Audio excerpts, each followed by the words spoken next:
अंधेरे में जैसे अनायास किरण उतरे, या जैसे अंधे को अचानक आंखें मिल जाएं, ऐसा ही जनक को हुआ। जो नहीं देखा था कभी वो दिखाई पड़ा, जो नहीं सुना था कभी वो सुनाई पड़ा। हृदय एक नई तरंग, एक नई उमंग से भर गया। प्राणों ने एक नया दर्शन किया। निश्चित ही जनक सुपात्र थे। वर्षा होती है, पहाड़ों पर होती है, पहाड़ खाली रह जाते क्योंकि पहले से ही भरे। झीलों में होती है, खाली झीलें भर जाती। जो खाली है वही सुपात्र है, जो भरा है अपात्र है। अहंकार आदमी को पत्थर जैसा बना देता, निरअहंकार आदमी को शून्यता देता है। जनक शून्य पात्र रहे होंगे। तत्क्षण अहोभाव पैदा हुआ, सुनते ही जागे। पुकारा नहीं था कि पुकार पहुंच गई। कोड़े की छाया काफी मालूम हुई। कोड़ा फटकारने की जरूरत न पड़ी, मारने का सवाल ही न था। अष्टावक्र भी भाग्यशाली हैं कि जनक जैसा सुपात्र सुनने को मिला। मनुष्य जाति के इतिहास में जितने सद्गुरु हुए उनमें अष्टावक्र जैसा सौभाग्यशाली सद्गुरु दूसरा नहीं। क्योंकि जनक जैसा शिष्य पाना अति दुर्लभ है। जो जरा से इशारे से जाग जाए, जैसे तैयार ही था, जैसे बस हवा का जरा सा झकोरा काफी था और नींद टूट जाएगी। नींद गहरी न थी, किन्हीं सपनों में दबा न था। उठी ही हालत थी। ब्रह्म मुहूर्त आ ही गया था, सुबह होने को थी।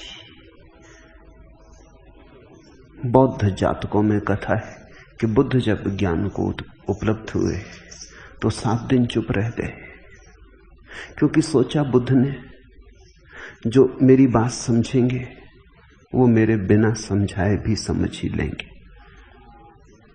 जो मेरी बात नहीं समझेंगे वे मेरी समझाए भी नहीं समझेंगे। तो फायदा क्या? क्यों बोलूं, क्यों व्यर्थ श्रम करूं? जो तैयार हैं जागने के, उन्हें कोई भी कारण जगाने का बन जाएगा। उन्हें पुकारने और चिल्लाने की जरूरत नहीं। कोई पक्षी गुनगुनाएगा गीत, हवा का झोंका वृक्षों से गुजरेगा, उतना काफी होगा। और ऐसा हुआ है। लाओ त्सु बैठा था एक वृक्ष के नीचे, एक सूखा पत्ता वृक्ष से गिरा और उस सूखे पत्ते को वृक्ष से गिरते देख के वो परम बोध को उपलब्ध हो गया। सूखा पत्ता गुरु हो गया। बस देख लिया, सब देख लिया। उस सूखे पत्ते में अपना जन्म, अपना मरण। उस सूखे पत्ते की मौत में सब मर गया। आज नहीं कल मैं भी सूखे पत्ते की तरह गिर जाऊंगा। बात पूरी हो गई। खुद बुद्ध को ऐसा ही हुआ था। राह पर देख के एक बीमार बूढ़े आदमी को वो चौंक गए। मुर्दे की लाश को देखकर उन्होंने पूछा, इसे क्या हुआ? सारथी ने कहा, यही आपको भी, सभी को होगा, एक दिन मौत आएगी ही। फिर बुद्ध ने कहा, लौटा लो रथ घर की ओर वापस, अब कहीं जाने को न रहा। जब मौत आ रही है, जीवन व्यर्थ हो गया। तुमने भी राह से निकलती लाशें देखी, तुम भी राह के किनारे खड़े होकर क्षण भर को सहानुभूति प्रकट किए हो। तुम कहते हो बहुत बुरा हुआ, बेचारा मर गया, अभी तो जवान था, अभी तो घर गृहस्थी कच्ची थी, बुरा हुआ। तुमने दया की है जो मर गया उस पर, तुम्हें जरा भी दया अपने पर नहीं आई, कि उस मरने वाले में तुम्हारे मरने की खबर आ गई, कि जैसे आज ये अर्थी पे बंधा जा रहा है, कल नहीं परसों तुम भी बंधे चले जाओगे। जैसे आज तुम राह के किनारे खड़े होकर इस पर सहानुभूति प्रकट कर रहे हो, दूसरे लोग राह के किनारे खड़े होकर सहानुभूति प्रकट करेंगे। अवश्य तुम इतने होगे कि धन्यवाद भी न दे सकोगे। ये जो लाश जा रही है ये तुम्हारी है। देखने वाला हो, आंख हो, गहरी हो, प्रगाढ़ चैतन्य हो, तो बस एक आदमी मरा कि सारी मनुष्यता मर गई, कि जीवन व्यर्थ हो गया। बुद्ध चले गए थे छोड़कर।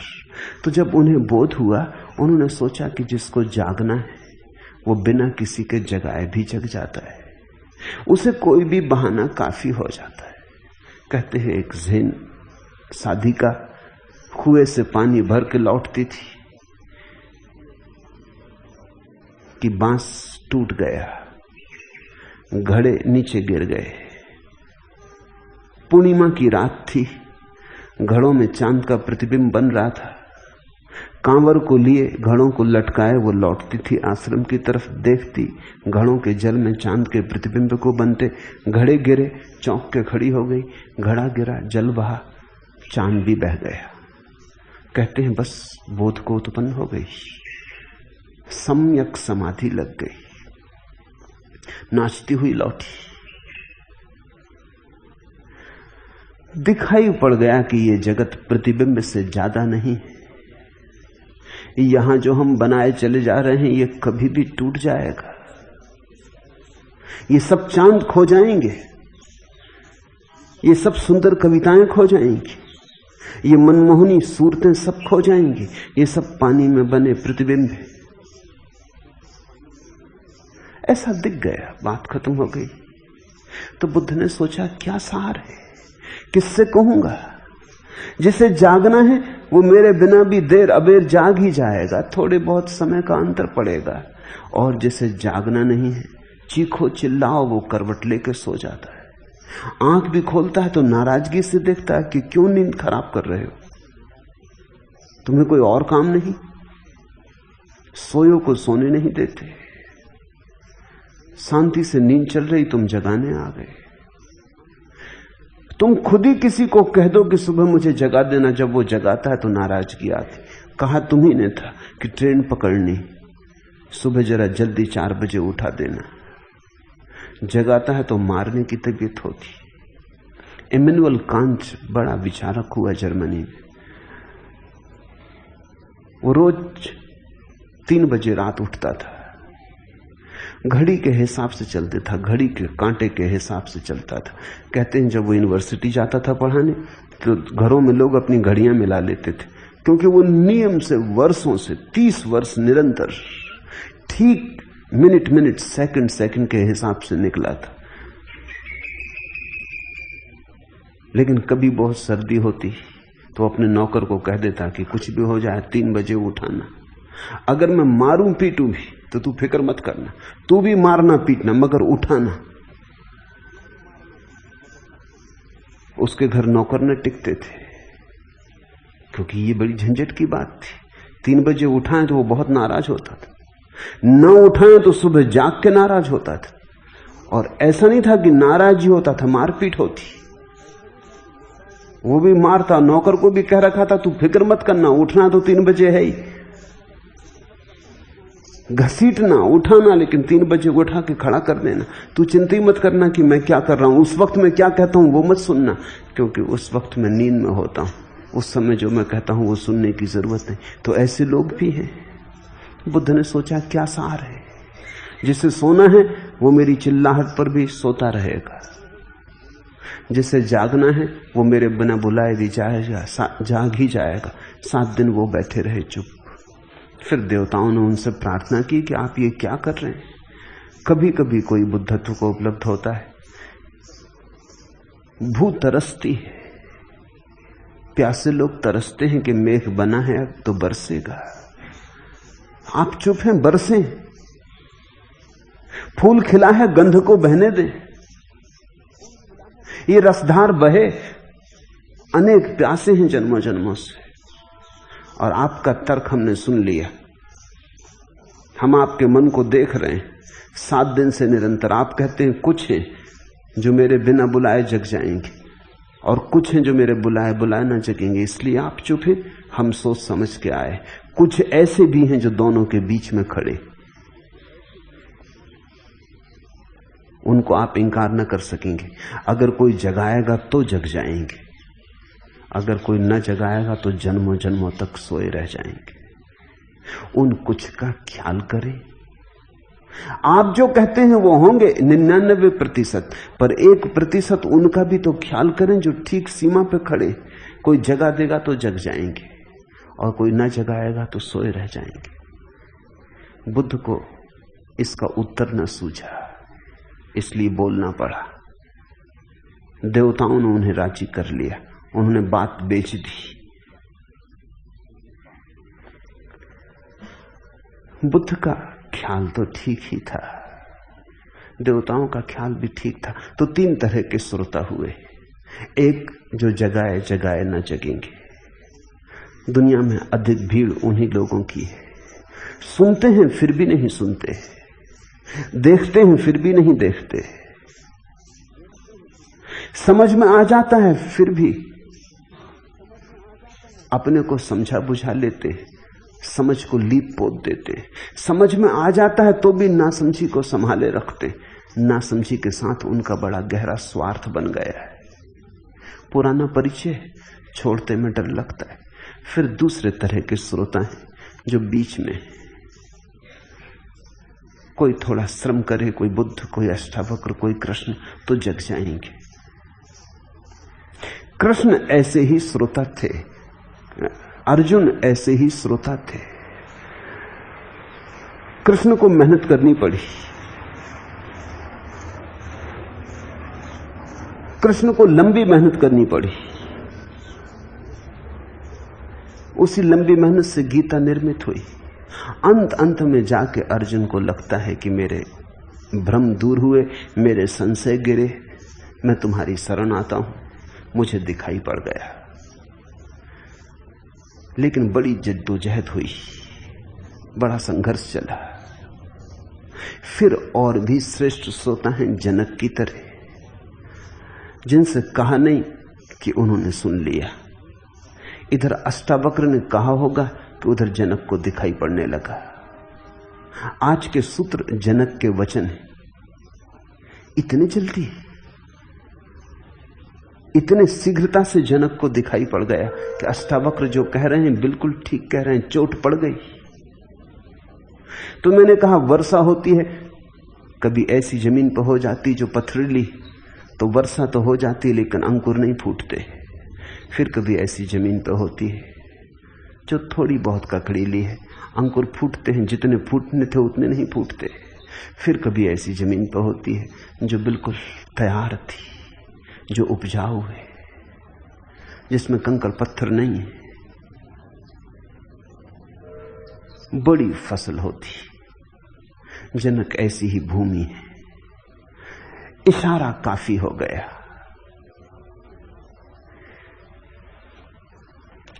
जनक की ये स्थिति समझने के लिए, समझने योग्य है, क्योंकि तुम भी इन 3 में से कहीं होगे और ये तुम पे निर्भर है कि तुम 3 में से कहां होने की जिद करते हो।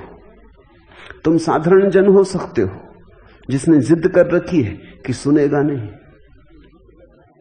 जिसने सत्य के खिलाफ लड़ने की कसम खा ली, जो सुनेगा तो कुछ और सुन लेगा, सुनते ही व्याख्या कर लेगा, सुनते ही अपने को उसके सुनी बात के ऊपर डाल देगा, रंग लेगा, विकृत कर लेगा, कुछ का कुछ सुन लेगा। तुम वही नहीं सुनते जो कहा जाता है, तुम वही सुन लेते हो जो तुम सुनना चाहते हो। मैंने सुना है कि एक दिन मुल्ला नसरुद्दीन की पत्नी गुस्से से भरी हुई घर आई और उसने मुल्ला से कहा कि भिखारी भी बड़े धोखेबाज होते। क्यों, क्या हो गया? नसरुद्दीन ने पूछा। अजी, एक भिखारी की गर्दन में तख्ती लगी थी जिस पर लिखा था जन्म से अंधा। मैंने दया करके पर्स में से 10 पैसे निकाल के उसके दान पत्र में डाल दिए तो जानते ही कहने लगा, हे सुंदरी, भगवान तुम्हें खुश रखे। अब तुम ही बताओ उसे कैसे मालूम हुआ कि मैं सुंदरी हूं। मुल्ला खिलखिला के हंसने लगा और कहने लगा, तब तो वो वास्तव में अंधा है और जन्म से अंधा है। तो मुल्ला कहने लगा, मैं ही एक अंधा नहीं हूं, एक और अंधा भी। अन्यथा पता ही कैसे चलता उसे कि तू सुंदरी अगर आंख होती। पत्नी कुछ कह रही है, मुल्ला कुछ सुन रहा है। मुल्ला वही सुन रहा है जो सुनना चाहता है। ख्याल करना, 24 घंटे ये घटना घट रही है, तुम वही सुन लेते हो जो तुम सुनना चाहते हो, यद्यपि तुम सोचते भी नहीं इस पर कि जो मैंने सुना वो मेरा है या कहा गया था। मुल्ला एक जगह काम करता था। मालिक ने उससे कहा कि तुम अच्छी तरह काम नहीं करते नसरुद्दीन, मजबूरन अब मुझे दूसरा नौकर रखना पड़ेगा। नसरुद्दीन ने कहा, अवश्य रखिए हुजूर, यहां काम ही 2 आदमियों का है। मालिक कह रहा है कि तुमसे अब छुटकारा पाना है, दूसरा आदमी रखना है। मुल्ला कह रहा है, यहां काम ही 2 आदमियों का है, जरूर रखिए। पीछे खड़े होकर जो तुम सुनते हो उस पर एक बार पुनर्विचार करना। यही कहा गया था। अगर व्यक्ति ठीक ठीक सुनने में समर्थ हो जाए तो नंबर 2 का श्रोता हो जाता है, नंबर 3 से ऊपर उठाता है। नंबर 3 का श्रोता अपनी मिलाता है। नंबर 3 का श्रोता अपने को ही सुनता है, अपनी प्रतिध्वनियों को सुनता है। उसकी दृष्टि साफ सुथरी नहीं है, वो सब विकृत कर लेता है। नंबर 2 का श्रोता वही सुनता है जो कहा जा रहा है। नंबर 2 के श्रोता को थोड़ी देर तो लगेगी, क्योंकि सुन लेने पर भी जो कहा गया है वो सुन लेने पर भी उसे करने के लिए साहस की जरूरत होगी। मगर सुन लिया तो साहस भी आ जाएगा, क्योंकि सत्य को सुनने के बाद ज्यादा देर तक असत्य में रहना असंभव है। जब एक बार देख लिया कि सत्य क्या है, तो फिर पुरानी आदत कितनी ही पुरानी क्यों ना हो, उसे छोड़ना ही पड़ेगा। जब पता चल गया कि 2 2 4 होते हैं, तो कितना ही पुराना अभ्यास हो 2 और 2 5 मानने का, उसे छोड़ना ही पड़ेगा। जब एक बार दिखाई पड़ गया कि दरवाजा कहां है, तो फिर दीवार से निकलना असंभव हो जाएगा, फिर दीवार से सिर टकराना असंभव हो जाएगा। सत्य समझ में आ जाए तो देर अबेर इतना साहस भी आ जाता है कि आदमी छलांग ले, अपने को रूपांतरित कर दे। फिर नंबर 1 के श्रोता हैं। अगर तुम में समझ और साहस दोनों हो तो तुम नंबर 1 के श्रोता हो जाओगे। नंबर 1 का श्रोता का अर्थ है कि समझ और साहस युगपत घटित होते। इधर समझ उधर साहस, समझ और साहस में अंतराल नहीं होता। ऐसा नहीं कि आज समझता है और कल साहस, इस जन्म में समझता है और अगले जन्म में साहस, यहां समझता है और यहीं साहस, इसी क्षण समझता है और इसी क्षण साहस। तब आकस्मिक घटना घटती है, तब सूर्योदय अचानक हो जाता है। जनक पहली कोटि के श्रोता हैं। इस संबंध में एक बात और ख्याल रख लेनी चाहिए। जनक सम्राट हैं, उनके पास सब है, जितना चाहिए उससे ज्यादा है। भोग भोगा है। जो व्यक्ति भोग को ठीक से भोग लेता है, उसके जीवन में योग की क्रांति घटनी आसान हो जाती, क्योंकि जीवन का अनुभव ही उसे कह देता है कि जिसे मैं जीवन जानता हूं वो तो व्यर्थ है। आधा काम तो जीवन ही कर देता है कि जिसे मैं जीवन जानता हूं वो व्यर्थ है। उसके मन में प्रश्न उठने लगते हैं कि फिर और जीवन कहां, फिर दूसरा जीवन कहां, फिर सत्य का जीवन कहां। लेकिन जिस व्यक्ति के जीवन में भोग नहीं है और सिर्फ भोग की आकांक्षा है, मिला नहीं है कुछ, सिर्फ मिलने की आकांक्षा है, उसे बड़ी कठिनाई होती। इसलिए तुम चकित मत होना अगर भारत के सारे तीर्थंकर, सारे महाद्रष्टा, जैनों के हों, बौद्धों के हों, हिंदुओं के हों, अगर सभी राजपुत्र थे तो आश्चर्यचकित मत होना, अकारण नहीं। इससे केवल इतनी ही सूचना मिलती है कि भोग के द्वारा ही आदमी भोग से मुक्त होता है। सम्राट को एक बात तो दिखाई पड़ जाती है कि धन में कुछ भी नहीं, क्योंकि धन का अंबार लगा है और भीतर शून्य है, खालीपन है। सुंदर स्त्रियों का ढेर लगा है और भीतर कुछ भी नहीं है। सुंदर महल है और भीतर सन्नाटा है, रेगिस्तान है। जब सब होता है तो स्पष्ट दिखाई पड़ने लगता है कि कुछ भी नहीं। जब कुछ भी नहीं होता तो आदमी आशा के सहारे जीता है। आशा से छूटना बहुत मुश्किल है,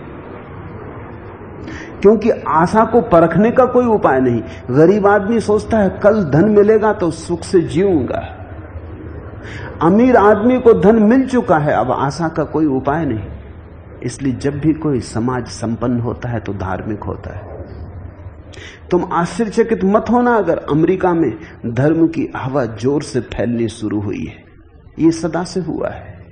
जब भारत संपन्न था, अष्टावक्र के दिनों में संपन्न रहा होगा, बुद्ध के दिनों में संपन्न था, महावीर के दिनों में संपन्न था।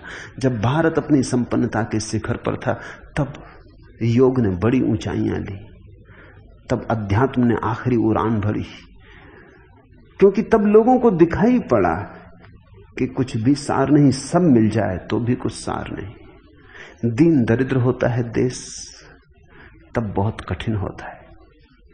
मैं ये नहीं कहता हूं कि गरीब आदमी मुक्त नहीं हो सकता, गरीब आदमी मुक्त हो सकता है, गरीब आदमी धार्मिक हो सकता है, लेकिन गरीब समाज धार्मिक नहीं हो सकता। व्यक्ति तो अपवाद हो सकते, उसके लिए बड़ी प्रगाढ़ता चाहिए। थोड़ा तुम सोचो, धन हो तो देख लेना कि धन व्यर्थ है, बहुत आसान है। धन ना हो तो देख लेना कि धन व्यर्थ है, जरा कठिन है, अति कठिन है।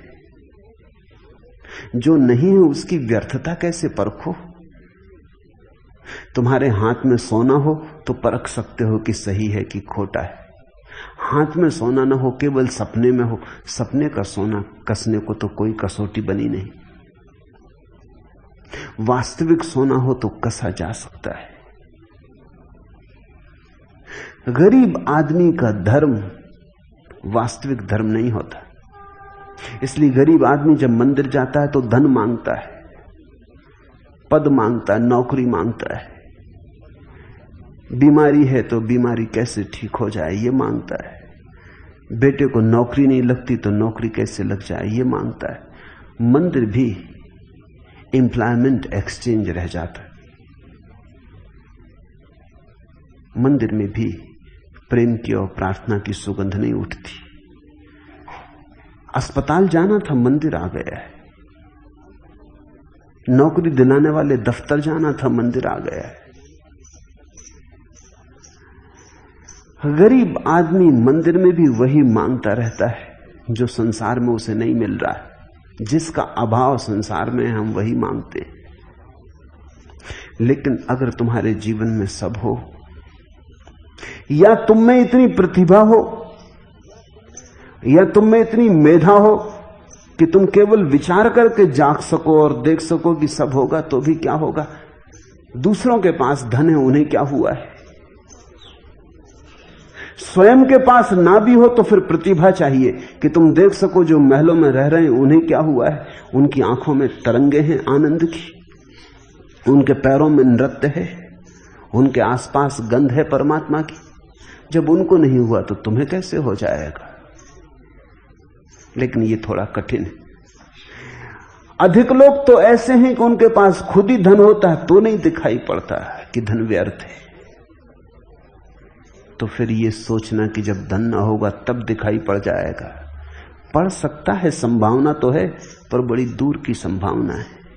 बुद्ध के लिए आसान रहा होगा जाग जाना, जनक के लिए आसान रहा होगा जाग जाना, अर्जुन के लिए भी आसान रहा होगा जाग जाना, कबीर के लिए बड़ा कठिन रहा होगा, दादू के लिए, सहजों के लिए बड़ा कठिन रहा होगा। क्राइस्ट के लिए, मोहम्मद के लिए बड़ा कठिन रहा होगा, क्योंकि इनके पास नहीं था और जागे।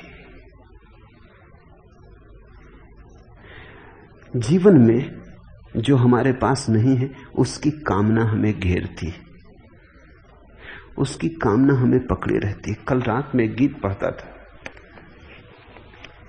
मैं चाहता हूं इसलिए एक जन्म और लेना कि मुझको उसमें शायद मिल जाए ऐसी हमदम कि जिसको आता हो प्यार देना, जो सुबह उठकर मेरी तरफ मुस्कुरा के देखे, दिलो जिगर में समा के देखे, जो दोपहर को बहुत से कामों के दरमियां हो उदास मुझबिन, गुजार दे इंतजार में दिन, जो शाम को यूं करे स्वागत, तमाम चाहत तमाम राहत से राम कर ले, जन्म मरण से रिहाई देकर मुझे रहीने दवाम कर ले। एक ऐसी हमदम की आरजू है जो मेरे सुख को वफा की ज्योति का संग दे दे, जो मेरे दुख को भी अपनी गर्म आंसुओं के मोतियों का रंग दे दे, जो घर में इफलास का समय हो न तिल मिलाए, सफर कठिन हो तो उसके माथे पे बल ना आए। एक ऐसी हमदम मिलेगी अगले जन्म में शायद कि जिसको आता हो प्यार देना, मैं चाहता हूं इसलिए एक जन्म और लेना। जो नहीं मिला है, किसी को प्रेसी नहीं मिली है, किसी को धन नहीं मिला है, किसी को पद नहीं मिला है, किसी को प्रतिष्ठा नहीं मिली है, तो हम और एक जन्म लेना चाहते। अनंत जन्म हम ले चुके, लेकिन कुछ न कुछ कमी रह जाती, कुछ न कुछ खाली रह जाता, कुछ न कुछ ओछा रह जाता है। उसके लिए अगला जन्म और अगला जन्म। वासनाओं का कोई अंत नहीं, जरूरतें बहुत थोड़ी हैं, कामनाओं की कोई सीमा नहीं। उन्हीं कामनाओं के सहारे आदमी जीता चला जाता है। ध्यान रखना, धन नहीं बांधता, धन की आकांक्षा बांधती। पद नहीं बांधता, पद की आकांक्षा बांधती। प्रतिष्ठा नहीं बांधती, प्रतिष्ठा की आकांक्षा बांधती। जनक के पास सब था, देख लिया सब, तैयार ही खड़े थे जैसे कि कोई जरा सा इशारा कर दे जाग जाएं। सब सपने व्यर्थ हो चुके थे, नींद टूटी टूटी होने को थी। इसलिए मैं कहता हूं अष्टावक्र को परम शिष्य मिला। जनक ने कहा, मैं निर्दोष हूं, शांत हूं, बोध हूं, प्रकृति से परे हूं। आश्चर्य, अहो कि मैं इतने काल तक मोह के द्वारा बस ठगा गया हूं। उतरने लगी किरण, अहो निरंजना, आश्चर्य। सुना अष्टावक्र को कि तू निरंजन है, निर्दोष है। सुनते ही पहुंच गई किरण प्राणों के आखिरी गहराई तक, जैसे छुरी चुभ जाए सीधी। अहो निरंजना, शांतो बोधो अहम प्रकृते परा। आश्चर्य, क्या कहते हैं आप? मैं निर्दोष हूं, शांत हूं, बोध हूं, प्रकृति से परे हूं। आश्चर्य कि इतने काल तक मैं मोह के द्वारा बस ठगा गया हूं। एतावंत महम कालम मोहे नई विडंबिता। चौंक गए जनक। जो सुना वो कभी सुना नहीं था, अष्टावक्र में जो देखा वो कभी देखा नहीं था। न कानों सुना, न आंखों देखा, ऐसा अपूर्व प्रकट हुआ। अष्टावक्र ज्योतिर्मय हो उठे, उनकी उनके आभा के मंडल में जनक चकित हो गए। अहो, बोध हुआ कि मैं निरंजन हूं। एकदम भरोसा नहीं आता, विश्वास नहीं आता। सत्य इतना अविश्वसनीय है क्योंकि हमने असत्य पर इतने लंबे जन्मों तक विश्वास किया है। सोचो, अंधे की अचानक आंख खुल जाए तो क्या अंधा विश्वास कर सकेगा कि प्रकाश है, रंग है, ये हजार हजार रंग, ये इंद्रधनुष, ये फूल, ये वृक्ष, ये चांद तारे? एकदम से अंधे की आंख खुल जाए तो वो कहेगा आहो आश्चर्य, मैं तो सोच भी ना सकता था कि ये है, और ये है, और मैंने तो इसका कभी सपना भी ना देखा था। प्रकाश तो दूर, अंधे आदमी को अंधेरे का भी पता नहीं होता। तुम साधारणता सोचते होगे कि अंधा आदमी अंधेरे में रहता, तो तुम गलत सोचते हो। अंधेरा देखने के लिए भी आंख चाहिए। तुम आंख बंद करते हो तो तुम्हें अंधेरा दिखाई पड़ता है, क्योंकि आंख खोल के तुम प्रकाश को जानते हो। लेकिन जिसकी कभी आंख ही नहीं खोली वो अंधेरा भी नहीं जानता। प्रकाश तो दूर, अंधेरे से भी पहचान नहीं। कोई उपाय नहीं अंधे के पास की सपना देख सके इंद्रधनुषों का। लेकिन जब आंख खोल के देखेगा तो ये सारा जगत अविश्वसनीय मालूम होगा, भरोसा ना आएगा। जनक को भी एक धक्का लगा है, एक चौंक पैदा हुई, अचंभे से भर गए। कहने लगे अहो मैं निर्दोष, सदा से अपने को दोषी जाना, और सदा से धर्मगुरुओं ने यही कहा कि तुम पापी हो, और सदा से पंडित पुरोहितों ने यही समझाया कि धो अपने कर्मों के पाप। किसी ने भी ये ना कहा कि तुम निर्दोष हो, कि तुम्हारी निर्दोषता ऐसी है कि उसके खंडित होने का कोई उपाय नहीं, कि तुम लाख पाप करो तो भी पापी तुम नहीं हो सकते हो। तुम्हारे सब किए गए पाप, देखे गए सपने जागते ही खो जाते।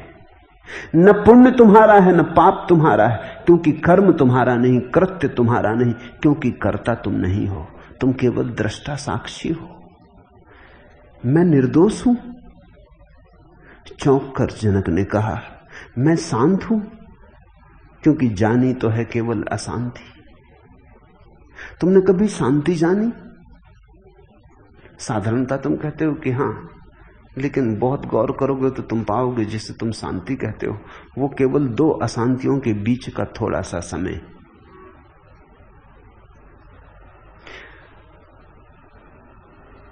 अंग्रेजी में शब्द है कोल्ड वार।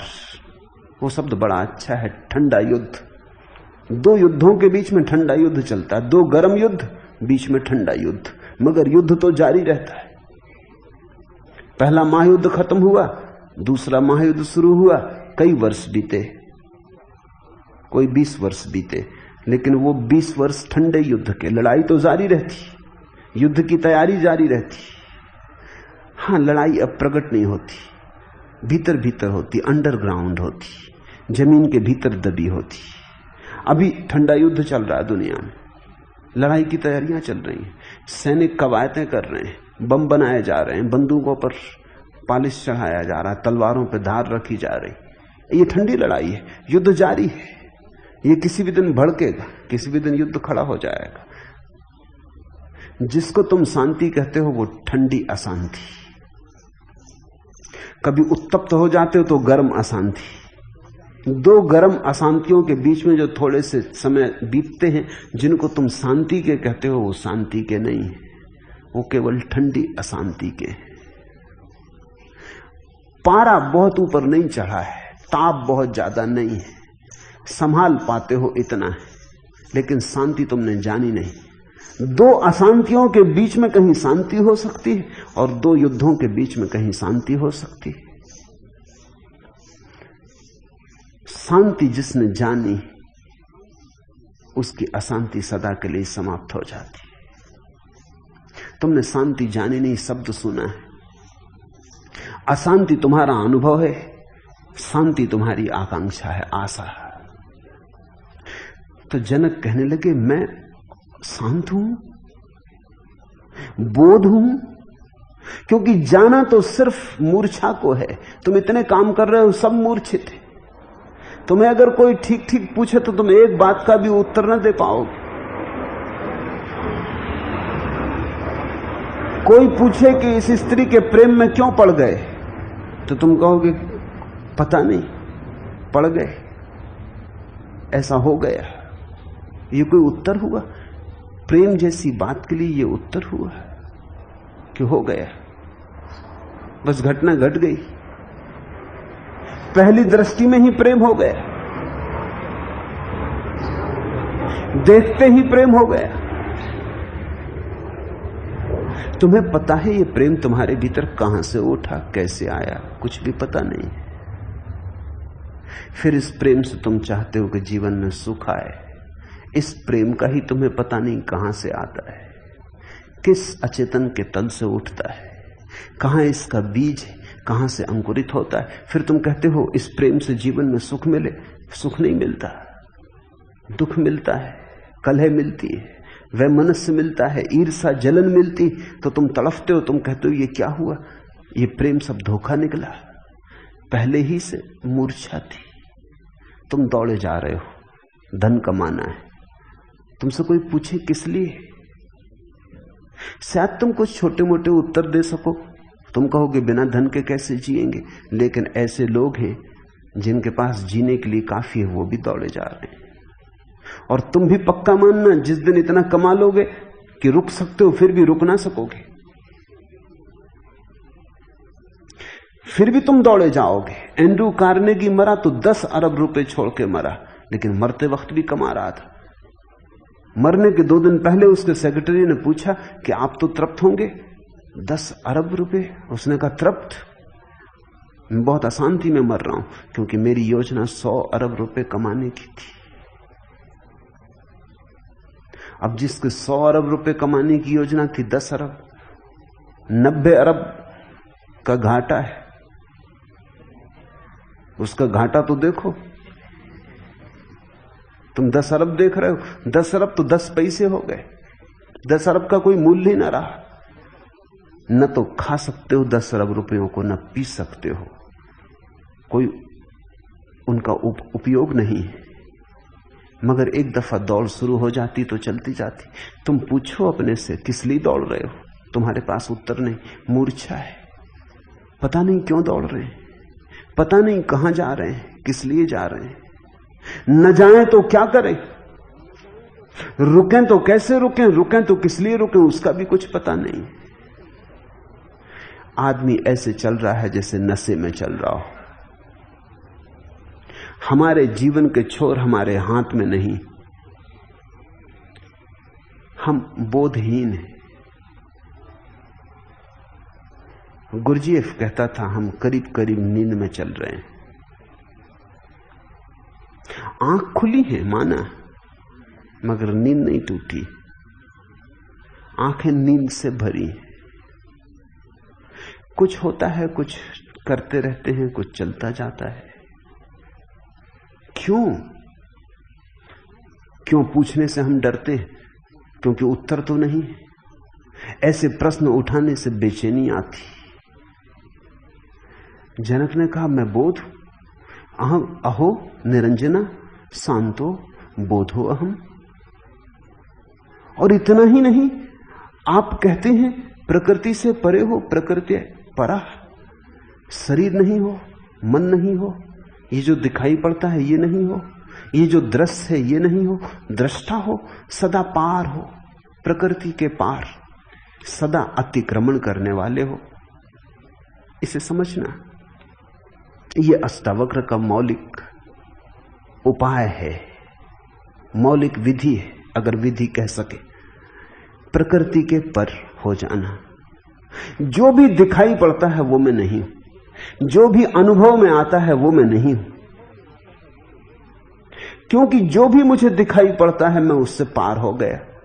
मैं देखने वाला हूं, दिखाई पड़ने वाला मैं नहीं हूं।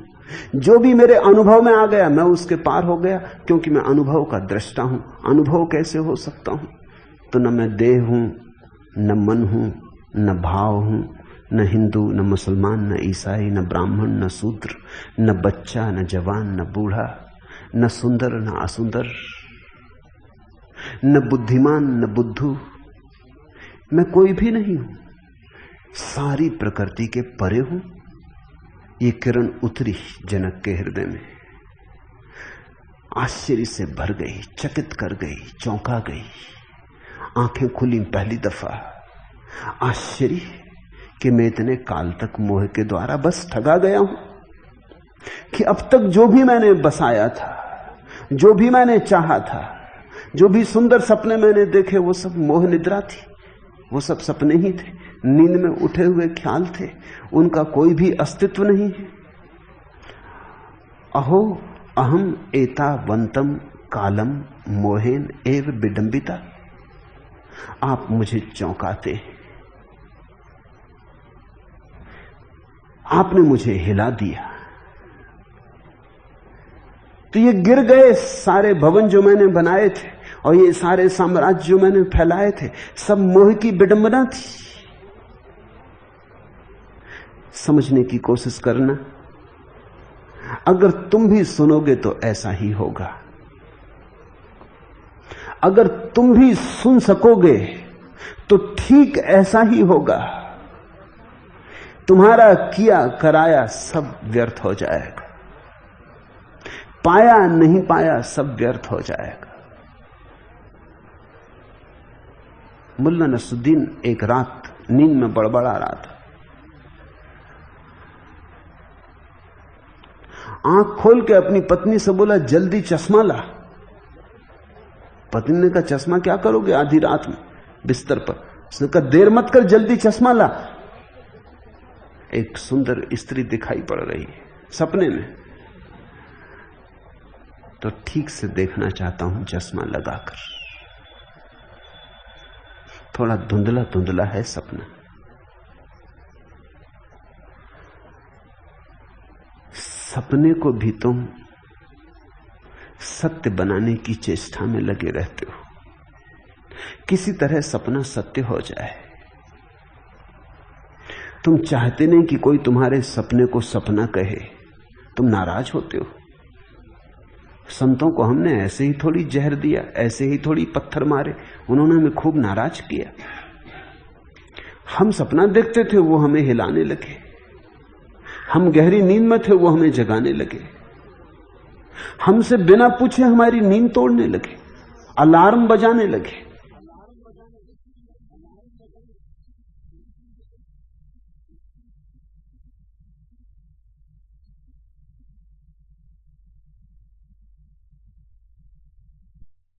नाराजगी स्वाभाविक थी, लेकिन अगर सुनोगे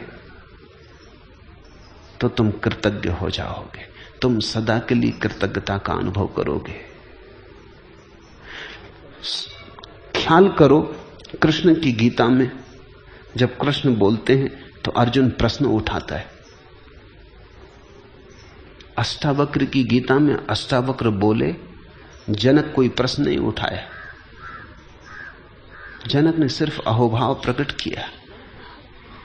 जनक ने सिर्फ स्वीकृति दी। जनक ने सिर्फ इतना कहा कि चौंका दिया प्रभु मुझे, जगा दिया मुझे। पूछने को कुछ नहीं है।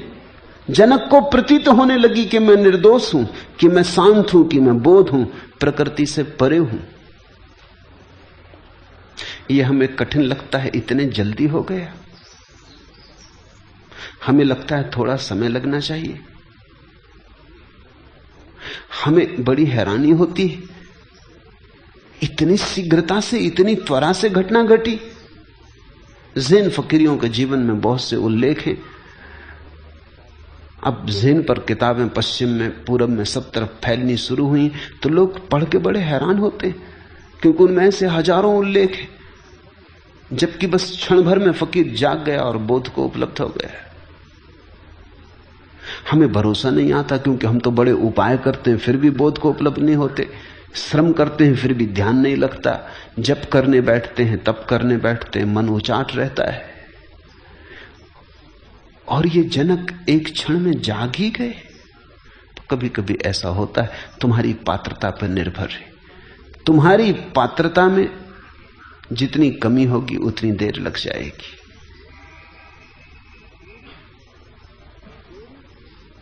देरी घटना के कारण नहीं है, घटना तो अभी घट सकती है। जैसा बार बार अष्टावक्र कहते हैं, सुखी भव, अभी हो जा सुखी, मुक्त हो, अभी हो जा मुक्त, इसी क्षण। घटना तो अभी घटती है, देर लगती है हमारी पात्रता के कारण। हमारी पात्रता ही नहीं है तो जो समय लगता है वो बीच में जो पत्थर पड़े हैं उन्हें हटाने में लगता है। झरना तो अभी फूट सकता है, झरना तो तैयार है, झरना तो तरंगित है, झरना तो प्रतीक्षा कर रहा है कि हटाओ पत्थर, मैं दौड़ पड़ूं सागर की तरफ। लेकिन कितने पत्थर बीच में पड़े हों, कितनी बड़ी चट्टानें पड़ी, इस पर निर्भर करेगा। झरने के निकलने में देर नहीं है, झरने की राह खुली है, बंद तो नहीं। कहीं से झरना अभी फूट जाएगा, कहीं थोड़ा खोदना पड़ेगा, कहीं बड़ी चट्टान हो सकती, डायनामाइट लगाना पड़े। पर तीनों ही स्थिति में, चाहे अभी झरना फूटे, चाहे घड़ी बर्बाद फूटे, चाहे जन्म बाद फूटे, झरना तो सदा मौजूद था। बाधा झरने के फूटने में न थी, बाधा झरने के प्रकट होने के बीच पड़े पत्थर के कारण थी। जनक की चेतना पर कोई भी पत्थर न रहा होगा। अहोभाव प्रकट हो गया, कृतज्ञता का ज्ञापन हो गया, नाच उठे, मगन हो गए। जैसे इस देह को मैं अकेला ही प्रकाशित करता हूं, जनक ने कहा, वैसे ही संसार को भी प्रकाशित करता हूं। इसलिए तो मेरा संपूर्ण संसार है, अथवा मेरा कुछ भी नहीं। ये आस्तिकता है। अर्जुन तो नास्तिक है, अर्जुन तो इंकार करता है, अर्जुन तो बार बार सवाल उठाता है, अर्जुन तो हजार संदेह करता है, अर्जुन तो इस तरफ से पूछता, उस तरफ से पूछता है। जनक ने कुछ पूछा ही नहीं। इसलिए मैंने इस गीता को महागीता कहा है। अर्जुन की नास्तिकता अंत में मिटती है, वो घर आता है। जनक में नास्तिकता है ही नहीं। वो जैसे घर के द्वार पर ही खड़े थे और किसी ने झकझोर दिया और कहा कि जनक तुम घर पर ही खड़े हो, कहीं जाना नहीं। और वो कहने लगे, अहो जैसे इस देह को मैं अकेला ही प्रकाशित करता हूं, वैसे ही संसार को भी प्रकाशित करता हूं। अष्टावक्र ने कहा कि तुम्हारा वो जो आत्यंतिक साक्षी भाव रूप है, वो तुम्हारा ही नहीं है, वो तुम्हारा ही केंद्र नहीं है, वो समस्त सृष्टि का केंद्र है। ऊपर ऊपर हम अलग अलग, भीतर हम बिल्कुल एक हैं। बाहर बाहर हम अलग अलग, जैसे जैसे भीतर चले हम एक हैं।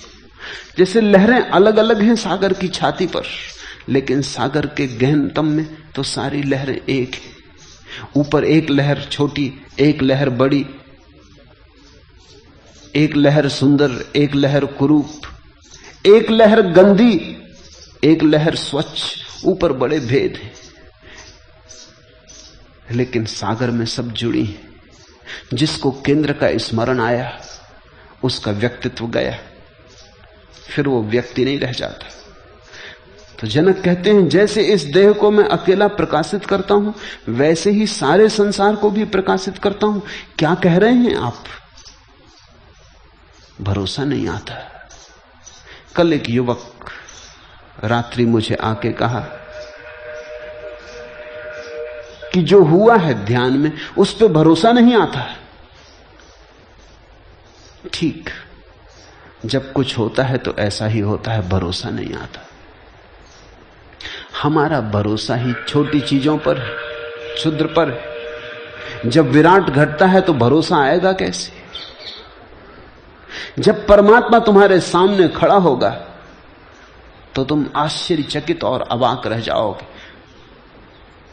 पश्चिम में एक बहुत बड़ा संत हुआ, तरतुलियन।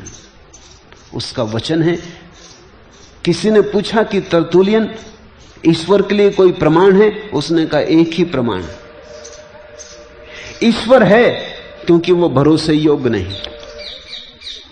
ईश्वर है क्योंकि उस पर विश्वास नहीं आता।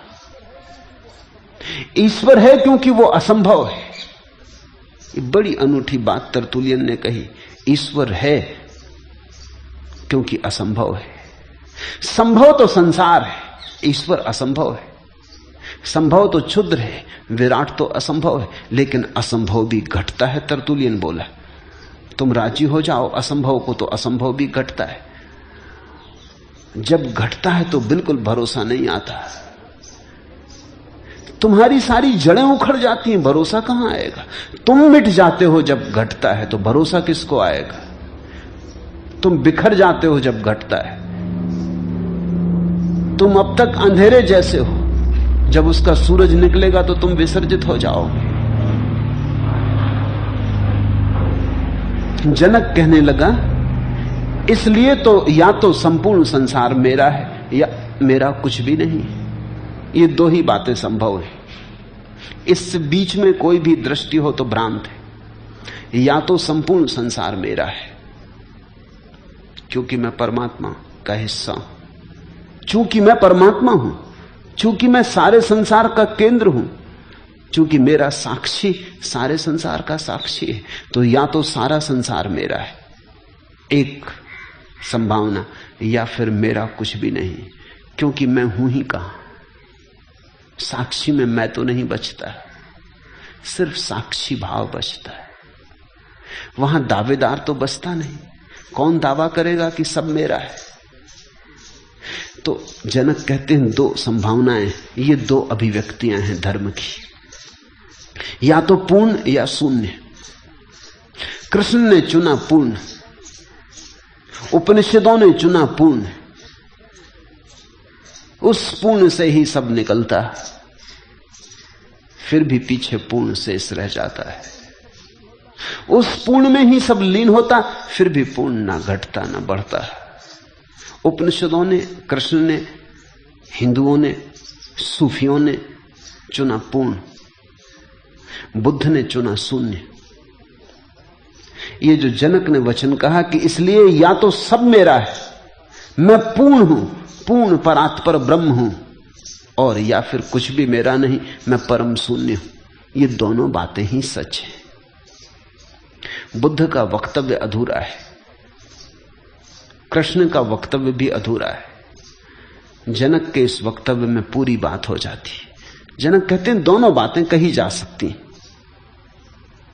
क्यों? क्योंकि अगर मैं ही सारे जगत का केंद्र हूं तो सारा जगत मेरा। लेकिन जब मैं सारे जगत का केंद्र होता हूं तो मैं ही नहीं होता। मेरा मैंपन तो बहुत पीछे छूट जाता है, धूल की तरह उड़ता रह जाता है पीछे। यात्री आगे निकल जाता, धूल पड़ी रह जाती। तो फिर मेरा क्या, या फिर मेरा कुछ भी नहीं। अतः मम सर्वम जगत, या तो सब जगत मेरा, अथवा मम किंचन न, या फिर मेरा कुछ भी नहीं। आश्चर्य है कि शरीर सहित विश्व को त्याग कर किसी कुशलता से ही, अर्थात उपदेश से ही, अब मैं परमात्मा को देखता हूं। अहो ससीरम विश्वम परित्यज। आश्चर्य कि मेरा शरीर गया, शरीर के साथ सारा जगत गया, त्याग घट गया। त्याग किया नहीं जाता, त्याग तो बोध की एक दशा है, त्याग कृत्य नहीं। अगर कोई कहे मैंने त्याग किया तो त्याग हुआ ही नहीं, उसने त्याग में भी भोग को बना लिया। अगर कोई कहे मैं त्यागी हूं तो उसे त्याग का कोई भी पता नहीं, क्योंकि जब तक मैं है तब तक त्याग कैसा। त्याग का अर्थ छोड़ना नहीं है, त्याग का अर्थ जाग के देखना है कि मेरा कुछ है ही नहीं, छोड़ूं कैसे, छोड़ूं क्या। पकड़ा हो तो छोड़ूं, हो तो छोड़ूं। तुम सुबह उठ के ये तो नहीं कहते कि चलो अब सपने का त्याग करते। तुम ये तो नहीं कहते सुबह उठ के कि रात सपने में सम्राट बन गया था, बड़े स्वर्ण महल थे, रत्न जटित आभूषण थे, बड़े दूर दूर तक मेरा राज्य था, सुंदर पुत्र थे, पत्नी थी। सुबह उठ के तुम ये तो नहीं कहते कि चलो अब सब छोड़ता हूं। कहो तो तुम पागल मालूम पड़ोगे। अगर तुम सुबह उठ के गांव में ढिंडोरा पीटने लगो कि मैंने सब त्याग कर दिया, राज्य का, धन का, वैभव का, पत्नी बच्चे सब छोड़ दिए। लोग चौंकेंगे, वो कहेंगे कौन सा राज्य, हमें तो पता ही नहीं कि तुम्हारे पास कोई राज्य भी था। तुम कहोगे रात सपने में, तो लोग हंसेंगे कि तुम पागल हो गए। सपने का राज्य छोड़ा तो नहीं जा सकता। इसलिए परम ज्ञान का सूत्र यही है कि जब तुम्हें दिखाई पड़ता है कि ये संसार कुछ भी नहीं, तो छोड़ने की क्या बात है।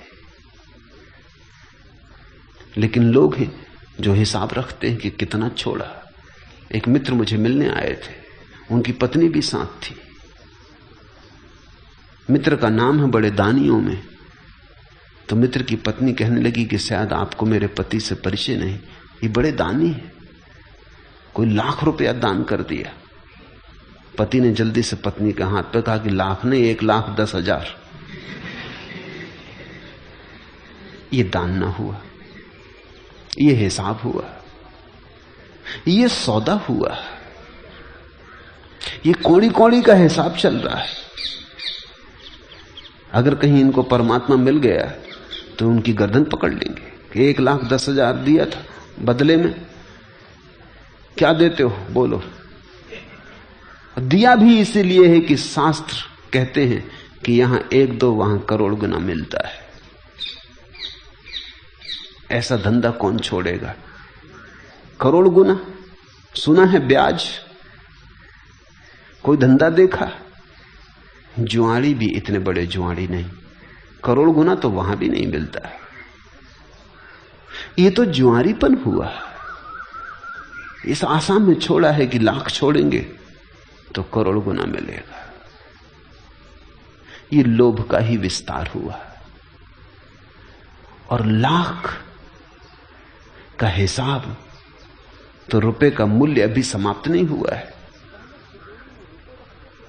पहले तिजोरी में रुपए रखते थे, अब तिजोरी में रुपए की जगह क्या क्या त्याग किया उसका हिसाब रख लिया है, मगर सपना टूटा नहीं। चीन में एक बड़ी प्राचीन कथा है कि एक सम्राट का एक ही बेटा था। वो बेटा मरण शैया पर पड़ा था। चिकित्सकों ने कह दिया हार करके हम कुछ कर ना सकेंगे, बचेगा नहीं, बचना असंभव है। बीमारी ऐसी थी कि कोई इलाज नहीं था। दिन 2 दिन की बात थी, कभी भी मर जाएगा। तो बाप रात भर जाग के बैठा रहा। विदा देने की बात ही थी, आंख से आंसू बहते रहे, बैठा रहा। कोई 3 बजे करीब रात को झपकी लग गई बाप को। बैठे बैठे झपकी लगी तो एक सपना देखा कि एक बहुत बड़ा साम्राज्य है जिसका वो मालिक है। उसके 12 बेटे, बड़े सुंदर युवा, कुशल, बुद्धिमान, महारथी, योद्धा। उन जैसा कोई व्यक्ति नहीं संसार में। खूब धन का अंबार है, कोई सीमा नहीं। वो चक्रवर्ती है, सारे जगत पर उसका साम्राज्य। ऐसा सपना देखता था, तभी बेटा मर गया। पत्नी धाड़ मार के रो उठी। उसकी आंख खुली, चौंका, एकदम किम कर्तव्य विमूढ़ हो गया, क्योंकि अभी अभी एक दूसरा राज्य था, 12 बेटे थे, बड़ा धन था, वो सब चला गया और इधर ये बेटा मर गया। लेकिन वो ठगासा रह गया। उसकी पत्नी ने समझा कि कहीं दिमाग तो खराब नहीं हो गया, क्योंकि बेटे से उसका बड़ा लगाव था। एक आंसू नहीं आ रहा आंख में।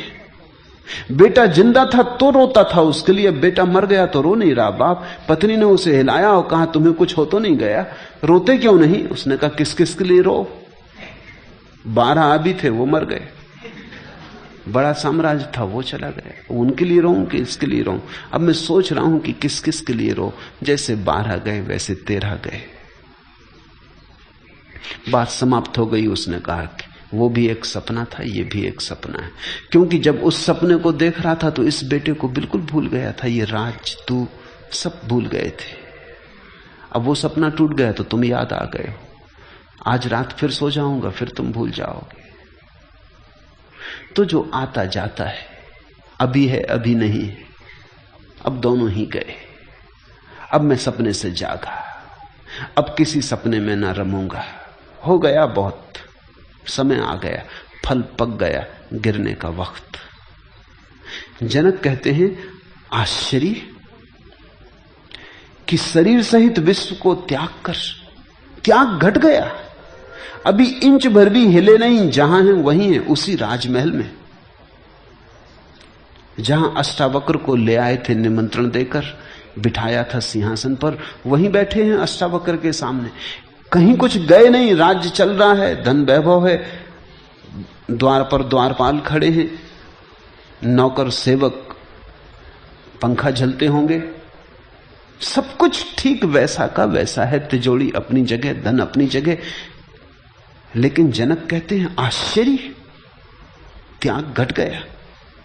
त्याग अंतर का है, त्याग भीतर का है, त्याग बोध का है। आश्चर्य की शरीर सहित विश्व को त्याग कर किस कुशलता से और किस कुशलता से यह बात घट गई कि पत्ता न हिला और क्रांति हो गई,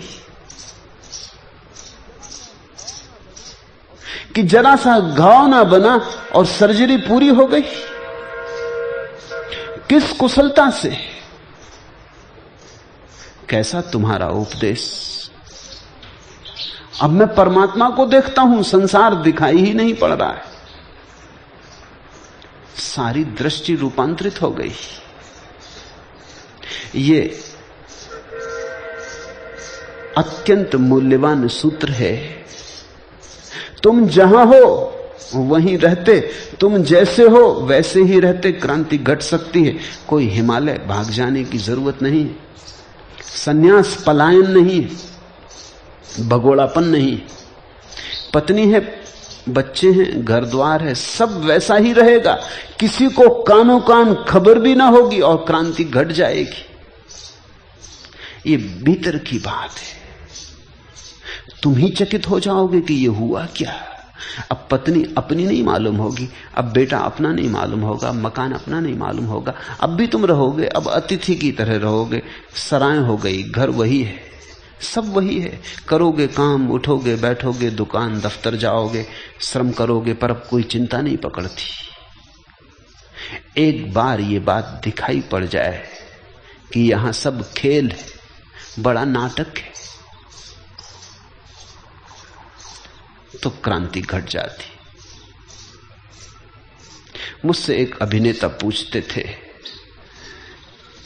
कि कहें कि मैं अभिनय में और कैसे कुशल हो जाऊं, तो मैंने कहा एक ही सूत्र है। जो लोग जीवन में कुशल होना चाहते हैं उनके लिए सूत्र है कि जीवन को अभिनय समझें, और जो लोग अभिनय में कुशल होना चाहते हैं उनके लिए सूत्र है कि अभिनय को जीवन समझें। और तो कोई सूत्र नहीं है। अगर अभिनेता अभिनय को जीवन समझ ले तो कुशल हो जाता है। तब नाटक को वो असली मान लेता है। तुम उसी अभिनेता से प्रभावित होगे जिसके लिए कुशलता इतनी गहरी हो गई है कि वो झूठ को सच मान लेता है।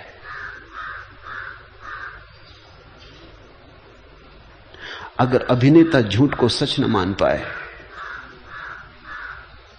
तो अभिनय में कुशल नहीं हो सकता। तो वो बाहर बाहर रहेगा, भीतर ना हो पाएगा। तो खड़ा खड़ा दूर दूर कर लेगा काम, लेकिन तुम पाओगे उसके प्राण उसमें रमे नहीं, गए नहीं भीतर। अभिनेता बिल्कुल भूल जाता अभिनय में। जब कोई राम का अभिनय करता है तो वो बिल्कुल भूल जाता है, वो राम हो जाता। जब उसकी सीता चुराई जाती तो वो ऐसा नहीं सोचता कि अपना क्या लेना देना है, अभी घड़ी भर बाद सब खेल खत्म, अपने घर चले जाएंगे। क्यों नाहक रो, क्यों पूछो वृक्षों से कि मेरी सीता कहां है, क्यों चीखो चिल्लाओ, क्या सार है। अपनी कोई सीता है कि कुछ, और सीता वहां है भी नहीं, कोई दूसरा आदमी सीता बना है, कुछ लेना देना नहीं है। अगर वो अभिनय में खोए ना तो अभिनय कुशल नहीं हो पाता। अभिनय की कुशलता यही है कि वो अभिनय को जीवन मान लेता, वो बिल्कुल यथार्थ मान लेता है। उसकी ही सीता खो गई। वे आंसू झूठ नहीं, वे आंसू सच। वो ऐसे ही रोता है जैसे उसकी प्रेयसी खो गई हो, वो ऐसे ही लड़ता है, अभिनय को सच कर लेता है। जीवन को अगर कुशलता लानी हो तो जीवन को अभिनय समझ लेना। ये भी नाटक है। देर अबेर पर्दा उठेगा, देर अबेर सब विदा हो जाएंगे। मंच बड़ी है माना, पर मंच ही है, कितनी ही बड़ी हो। यहां घर मत बनाना, यहां सराय में ही ठहरना। ये प्रतीक्षालय है। ये क्यों लगा है? मौत आती जाती, लोग विदा होते चले जाते। तुम्हें विदा हो जाना है। यहां जड़ें जमा के खड़े हो जाने की कोई जरूरत नहीं, अन्यथा उतना ही दुख होगा। तो जो व्यक्ति इस संसार में जड़ें नहीं जमाता, वही व्यक्ति सन्यासी। जो यहां जम के खड़ा नहीं हो जाता, जिसका पैर अंगत का पैर नहीं है, वही सन्यासी। जो तत्पर है सदा जाने को, इस जगत में वही व्यक्ति सन्यासी है जो बन जा रहा है। खानाबदोष है। शब्द खानाबदोष बहुत अच्छा है। इसका अर्थ होता है जिसका घर अपने कंधे पर है। खाना अर्थात घर, बदोस यानी कंधे पर, जिसका घर अपने कंधे पर है। जो खानाबदोष है वही सन्यासी। तंबू लगा लेना ज्यादा से ज्यादा, घर मत बनाना। यहां तंबू की कभी भी उखाड़ लो, क्षण भर में देर ना लगे। सराय कहते हैं, सूफी फकीर हुआ इब्राहिम, पहले वो बल्ख का सम्राट था। एक रात उसने देखा कि सोया अपने महल में कोई छप्पर पे चल रहा है। तो उसने पूछा, कौन बदतमीज आधी रात को छप्पर पे चल रहा है, कौन है तू? उसने कहा, बदतमीज नहीं हूं, मेरा ऊंट खो गया है, उसे खोज रहा हूं। इब्राहिम को भी हंसी आ गई। उसने कहा, पागल, तो तू पागल है? ऊंट कहीं छप्परों पे मिलते हैं? अगर खो जाएं, ये भी तो सोच के ऊंट छप्पर पे पहुंचेगा कैसे? ऊपर से आवाज आई, इसके पहले कि दूसरों को बदतमीज और पागल के अपने बाबत सोच।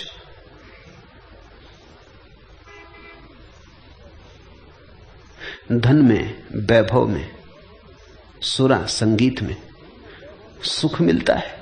अगर धन में, वैभव में, सुरा संगीत में सुख मिल सकता है तो ऊंट भी छप्परों पे मिल सकते।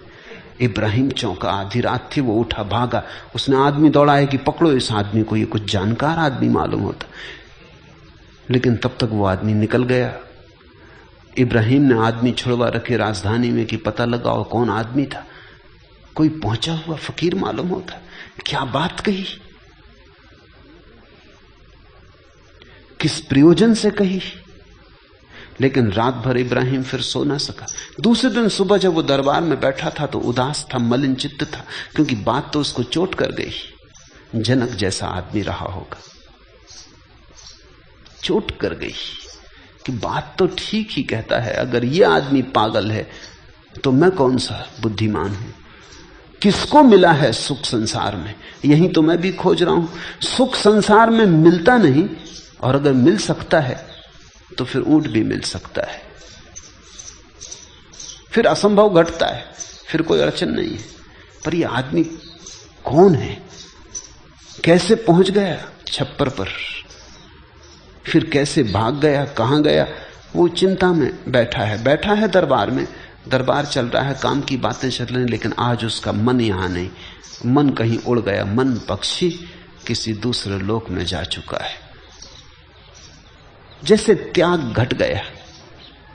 एक छोटी सी बात, जैसे खुद अष्टावक्र छप्पर पे चढ़ के बोल गए। तभी उसने देखा कि दरवाजे पे कुछ झंझट चल रही। एक आदमी भीतर आना चाहता है और दरबारी से कह रहा है कि मैं इस सराय में रुकना चाहता हूं। और दरबान कह रहा है कि पागल हुए, ये सराय नहीं है, सम्राट का महल है। सराय बस्ती में बहुत हैं, जाओ वहां ठहरो। पर वो आदमी कह रहा है मैं यहीं ठहरूंगा, मैं पहले भी यहां ठहरता रहा हूं और ये सराय ही है। तुम किसी और को बनाना, तुम किसी और को चराना। अचानक उसकी आवाज सुन के इब्राहिम को लगा कि आवाज वही, और ये फिर वही आदमी। उसने कहा उसे भीतर लाओ, उसे हटाओ मत। वो भीतर लाया गया। इब्राहिम ने पूछा कि तुम क्या कह रहे हो, किस तरह की जिद कर रहे हो, ये मेरा महल है, इसको तुम सराय कहते हो, ये अपमान है। उसने कहा अपमान हो या सम्मान हो, एक बात पूछता हूं कि मैं पहले भी यहां आया था, लेकिन तब इस सिंहासन पर कोई और बैठा था। इब्राहिम ने कहा वो मेरे पिताश्री थे, मेरे पिता थे। और उस फकीर ने कहा इसके भी पहले मैं आया था, तब कोई दूसरे आदमी बैठा था, उनका वो मेरे पिता के पिता थे। तो उसने कहा इसलिए तो मैं इसको सराय कहता हूं कि यहां लोग बैठते हैं, चले जाते हैं, आते हैं, चले जाते हैं। तुम कितनी देर बैठोगे, मैं फिर आऊंगा, फिर कोई दूसरा बैठा हुआ मिलेगा। इसलिए तो सराय कहता हूं, ये घर नहीं है। घर तो वो है जहां बस गए तो बस गए, जहां से कोई हटा ना सके, जहां से हटना संभव ही नहीं। इब्राहिम कहते हैं सिंहासन से उतर गया और उसने उस फकीर से कहा कि प्रणाम करता हूं, ये सराय, आप यहां रुके, मैं जाता हूं, क्योंकि अब सराय में रुकने से क्या सार। इब्राहिम ने महल छोड़ दिया। पात्र रहा होगा, सुपात्र रहा होगा। जनक कहते हैं कि एक क्षण में मुझे दिखाई पड़ गया कि शरीर सहित विश्व को त्याग कर मैं संन्यास्त हो गया हूं। ये किस कुशलता से कर दिया, ये कैसा उपदेश दिया, ये कैसी कुशलता आपकी, ये कैसी कला आपकी। अहो शरीरम विश्वम परित्यज कुतश्चित कुशलात्, कैसी कुशलता, कैसे गुरु से मिलना हो गया। एव मया अधुना परमात्मा विलोक्यते, अब मुझे सिर्फ परमात्मा दिखाई पड़ रहा है, मुझे कुछ और दिखाई नहीं पड़ता। अब ये सब परमात्मा का ही रूप मालूम होता है, उसकी ही तरंगें। जैसे जल से तरंग, फेन और बुलबुला भिन्न नहीं, वैसे ही आत्म विशिष्ट विश्व आत्मा से भिन्न नहीं। यथा न तोयतो भिन्ना स्तरंगा फेन बुदबुदा आत्मनो न तथा भिन्नम विस्ममात्म विनिर्गतम। जैसे पानी में लहरें उठती, बुदबुदे उठते, फैन उठता और जल से अलग नहीं, उठता उसी में खो जाता। ऐसा ही परमात्मा से भिन्न यहां कुछ भी नहीं है। सब उसके बुदबुदे, सब उसका फेन, सब उसकी तरंगे उसी में उठते, उसी में लीन हो जाते। यथा तोयता तरंगा फेन बुदबुदा भिन्ना ना, ऐसे ही हम हैं। ऐसा मुझे दिखाई पड़ने लगा प्रभु। जनक कहने लगे अष्टावक्र से कि ऐसा मैं देख रहा हूं प्रत्यक्ष।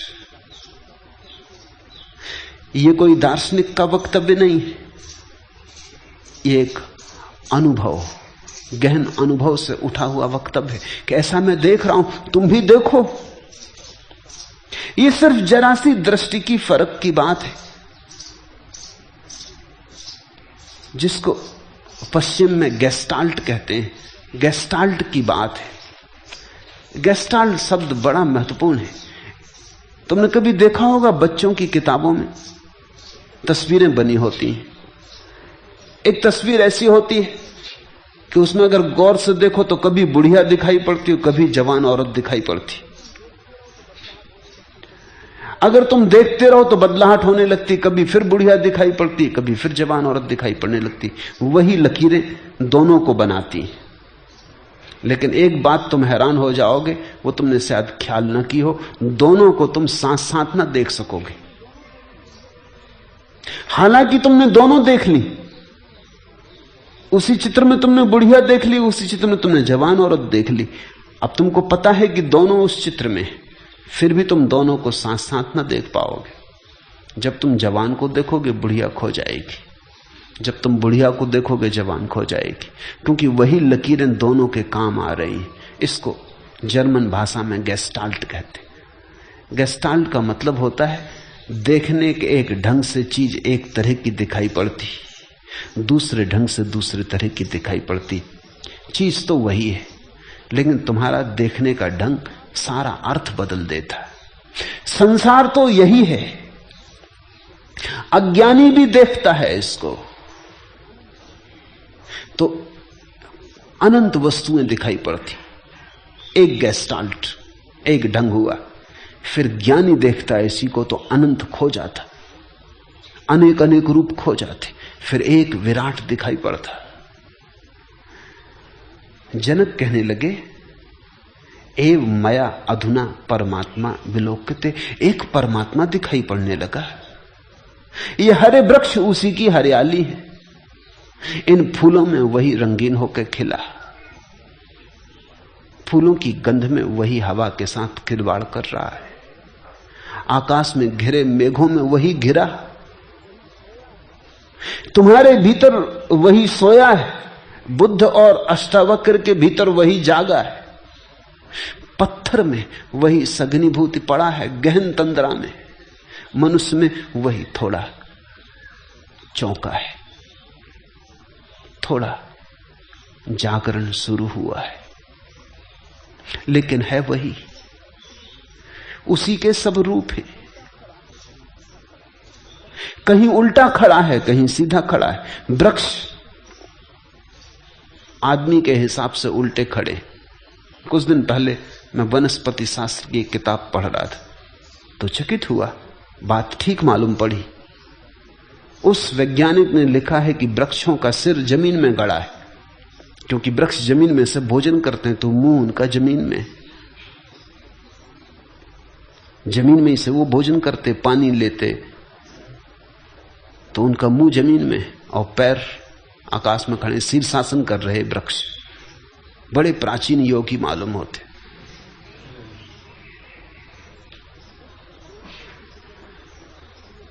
उस वैज्ञानिक ने सिद्ध करने की कोशिश की है कि धीरे धीरे हम पूरे मनुष्य के विकास को इसी आधार पर समझ सकते हैं।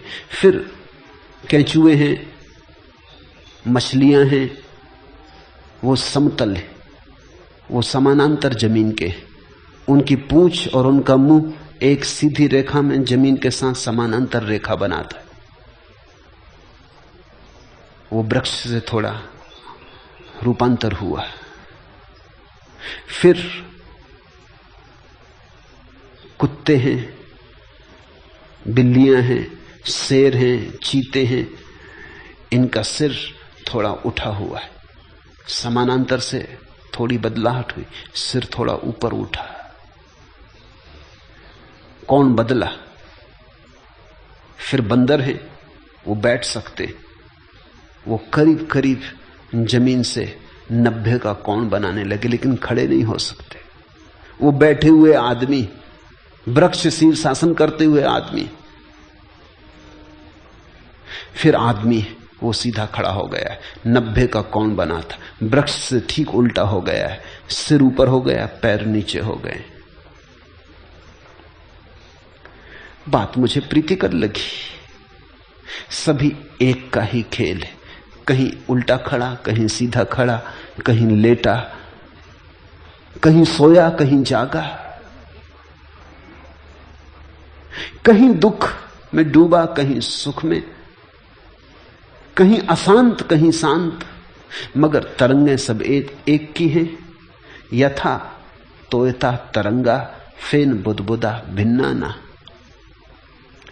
जैसे जल से तरंग फेन बुदबुदा भिन्न नहीं, वैसे ही आत्मा से कुछ भी भिन्न नहीं है, सब अभिन्न है। इसे तुम देखो, सुनो मत। ये गेस्टाल्ट के परिवर्तन की बात है। इसमें एक झलक में दिखाई पड़ सकता है, एक झलक, गौर से देखो तो धीरे से तुम पाओगे कि सब एक में तिरोहित हो गया और खो गया। एक विराट सागर लहरें मार रहा है। ये ज्यादा देर न टिकेगा, क्योंकि इसको टिकाने के लिए तुम्हारी क्षमता विकसित होनी चाहिए, लेकिन ये क्षण भर को भी दिखाई पड़े कि एक विराट लहरें मार रहा है। हम सब उसी की तरंगें, एक ही सूरज प्रकाशित है, हम सब उसी की किरणें। यहां एक ही संगीत बज रहा है, हम सब उसी के स्वर। तो जीवन में क्रांति घट जाएगी। वो एक क्षण धीरे धीरे तुम्हारा शाश्वत स्वरूप बन जाएगा।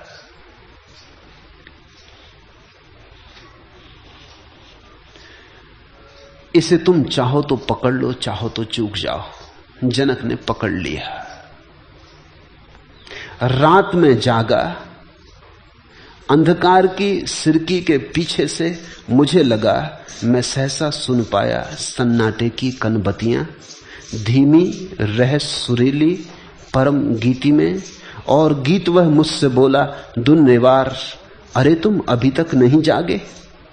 और यह मुक्त स्रोत सा सभी और बह चला उजाला, अरे अभागे कितनी बार भरा, अनदेखे छलक छलक बह गया तुम्हारा प्याला।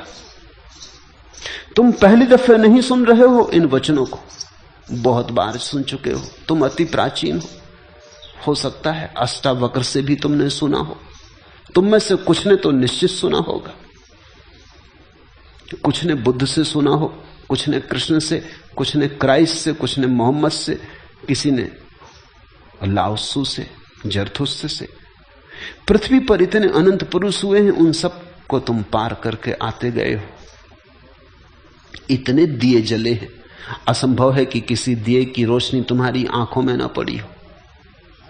तुम्हारा प्याला बहुत बार भरा गया है, अरे अभागे कितनी बार भरा, अनदेखे छलक छलक बह गया तुम्हारा प्यारा। तुम्हारा प्याला भर भी दिया जाता है तो भी खाली रह जाता, तुम उसे संभाल नहीं पाते। और गीत वह मुझसे बोला दुर्निवार, अरे तुम अभी तक नहीं जागे। और यह मुक्त स्रोत सा सभी और बह चला उजाला, सुबह होने लगी। और बहुत बार सुबह हुई है और बहुत बार सूरज निकला, पर तुम हो कि अपने अंधेरे को पकड़े बैठे हो। ये अभागापन तुम छोड़ोगे तो छूटेगा।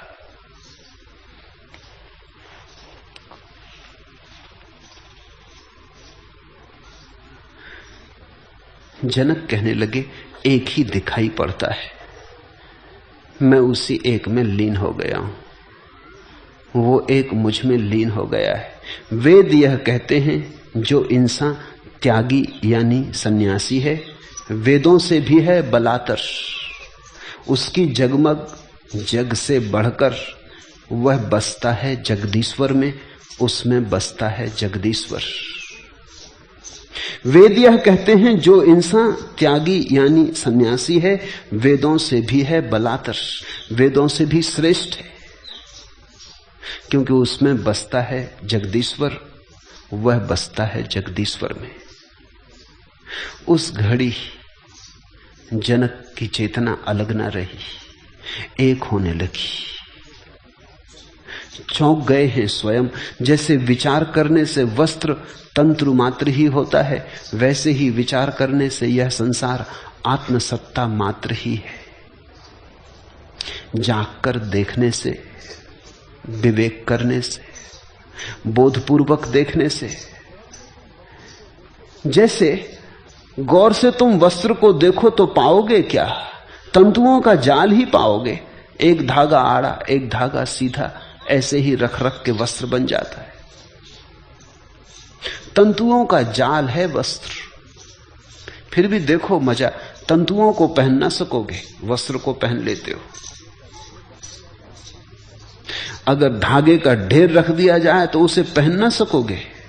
यद्यपि वस्त्र भी धागे का ढेर ही है, सिर्फ आयोजन का अंतर है। आड़ा तिरछा धागे की बुनावट तो वस्त्र बन गया, तो वस्त्र से तुम ढांक लेते हो अपने को। लेकिन इससे क्या फर्क पड़ा? धागे ही रहे, कैसे तुमने रखे इससे क्या फर्क पड़ता है? जनक कह रहे हैं कि परमात्मा कहीं हरा होकर वृक्ष है, कहीं लाल सुर्ख होकर गुलाब का फूल है, कहीं जल है, कहीं पहाड़ पर्वत है, कहीं चांद तारा है। ये सब उसी के चैतन्य की अलग अलग संघटनाएं हैं। जैसे वस्त्र को धागे से बुना जाता है, फिर उससे ही तुम अनेक तरह के वस्त्र बुन लेते हो। गर्मी में पहनने के लिए झीले पतले सर्दी में पहनने के लिए मोटे, फिर उससे ही तुम सुंदर असुंदर, गरीब के अमीर के सब तरह के वस्त्र बुन लेते हो। उससे ही तुम हजार हजार रूप के निर्माण कर लेते हो। वैज्ञानिक कहते हैं कि सारा अस्तित्व एक ही ऊर्जा से बना है। उनका नाम है ऊर्जा के लिए विद्युत। नाम से क्या फर्क पड़ता है, लेकिन एक बात से वैज्ञानिक राजी हैं कि सारा अस्तित्व एक ही चीज से बना है। उसी एक चीज के अलग अलग ढांचे, जैसे सोने के बहुत से आभूषण सभी सोने के बने हैं, गला दो तो सोना बचे। आकार बड़े भिन्न, लेकिन आकार जिस पे खड़ा है वो अभिन्न। यद्वत पटा तंतु मात्रा, जैसे वस्त्र केवल तंतु मात्र है। इदम विश्वम आत्मन तन मात्रम, ऐसा ही ये सारा अस्तित्व भी आत्मा रूपी तत्व से बुना गया है। और निश्चित ही विद्युत कहने से आत्मा कहना बेहतर है, क्योंकि विद्युत जड़ है और विद्युत से चैतन्य के उत्पन्न होने की कोई संभावना नहीं।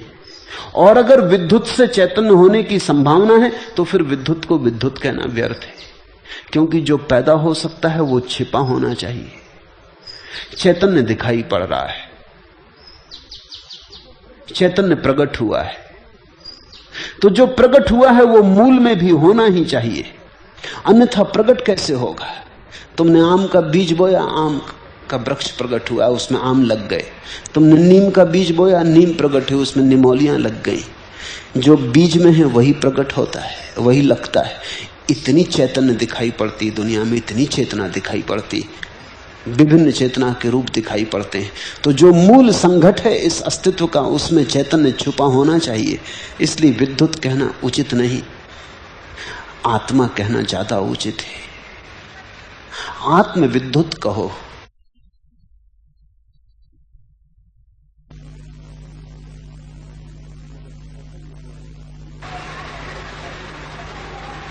मगर चैतन्य को वहां डालना ही होगा। जो दिखाई पड़ने लगा है वो आया है तो मूल में छिपा रहा होगा। जैसे विचार करने से वस्त्र तंतु मात्र ही होता है, वैसे ही विचार करने से ये संसार आत्म मात्र है। जैसे ईख के रस से बनी हुई शक्कर ईख के रस से व्याप्त है, वैसे ही मुझसे बना हुआ संसार मुझसे भी व्याप्त है। जैसे तुमने ईख से शक्कर निकाल ली तो शक्कर में ईख का रस व्याप्त है, ऐसे ही चैतन्य में परमात्मा व्याप्त है, मुझ में परमात्मा व्याप्त है, तुम में परमात्मा व्याप्त है और तुम परमात्मा में व्याप्त हो। आत्मा के अज्ञान से संसार भासता है, इसे समझना ये बहुत महत्वपूर्ण है। आत्मा के अज्ञान से संसार भासता है और आत्मा के ज्ञान से नहीं भासता। गेस्टाल्ट बदल जाता है, देखने का ढंग बदल जाता है। जैसे कि रस्सी के अज्ञान से सांप भासता है और उसके ज्ञान से वह नहीं भासता है। रात के अंधेरे में देख ली रस्सी, घबरा गए, समझा कि सांप है, भागने लगे, लकड़ियां लेके मारने लगे।